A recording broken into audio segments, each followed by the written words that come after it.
ශාමිකා දන්නවද මේ මනස තියෙන්නේ කොහෙද කියලා?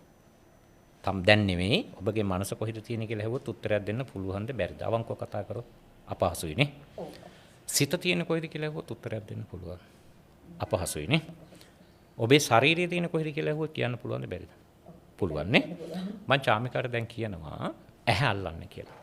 අල්ලන්න පුළුවන්ද බැරිද? පුළුවන්. පපුව අල්ලන්නේ කියනවා පුළුවන්ද බැරිද? පුළුවන්. මම දැන් කියනවා ශාමිකාට මනස අල්ලන්න කියලා. බැහැ. සිත අල්ලන්න කියලා. පුළුවන්ද? බැහැ. මානසිකව වැටෙනවද නැද්ද? මානසිකව වැටෙනවා. සිත රිදෙනවද නැද්ද? සිත රිදෙනවා. මේ මනසයි සිතයි කියන්නේ යාළුවෝ දෙන්නෙක්. හරි.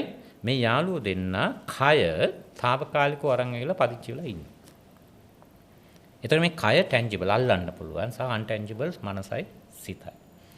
දැන් මේ යාළුවෝ දෙන්න පදිංචිලා ඉන්නකොට කය ගොඩක් දේවල් ඉල්ලනවා අපි. මොනවද? සල්ලි ඉල්ලනවා, ලස්සන ඉල්ලනවා, රැකියා ඉල්ලනවා, ලිංගිකත්වය ඉල්ලනවා, හැමදේම ආදරේ හැමදේම ඉල්ලනවා. මනස ඔය ඔක්කොම දෙනවද අර යාළුවෝ දෙන්න ඉල්ලන වේගෙට? දෙන්නේ නැහැ. දෙන්නේ නැතු වුණාම මනස මොකද වෙන්නේ? මේ ශරීරය මොකද වෙන්නේ? කය මොකද වෙන්නේ? යාළු වෙනවද තරහ වෙනවද? තරහ වෙනවා. තරහ වුණාම මිනිස්සු ලං වෙනවද දුරස් වෙනවද?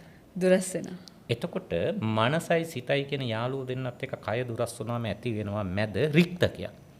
ඒ රික්තකය මොකද්ද? ධනාත්මකද ඍණාත්මකද? ඍණාත්මකයි. ඍණාත්මක රික්තකයක් ඇති වුණාම යාළුවෝ ටිකක් ඇවිල්ලා පදිංචි වෙනවා. ඔන්න එක යාළුවෙක් ඇංගර් ඩිසෝඩර්, වෛරය, රිවෙන්ජ්, පලි ගැනීම, සැකය, කම්මැලිකම, වංක බව. ඔය වගේ යාළුවෝ ටිකක් ඇවිල්ලා ඉන්නවා. දැන් ඒ කට්ටිය පදිංචි වෙන්නේ අර කොල්ලන් දුරස් වෙච්ච නිසා. දැන් අපි යනවා බෙහෙත් ගන්න. බෙහෙත් ගන්න ගියාම මොනවද වෙන්නේ චාමික? අර යාළුවෝ ටිකට පැය 5කට 6කට නිදා ගන්න අපි රසායනික දේවල්යක් දෙනවා. දුන්නම කියන අපිට බෙහෙත් ගත්ත දැන් හොඳයි කියලා. එහෙම කියනෝනේ. රයිට්. දැන් මොකද වෙන්නේ? ආයේ මේ බෙහෙත් වල පවයි කියනවා අර මිනිසුට නැගිටිනවා. හැබැයි ඒකද සාර්ථක මනසයි සිතයි එක කය යාලු කරන එකද? මනසයි සිතයි එක කය යාලු කරන එක. යාලු කරොත් ඔබට ආතතිය හැදෙන්නේ නැත.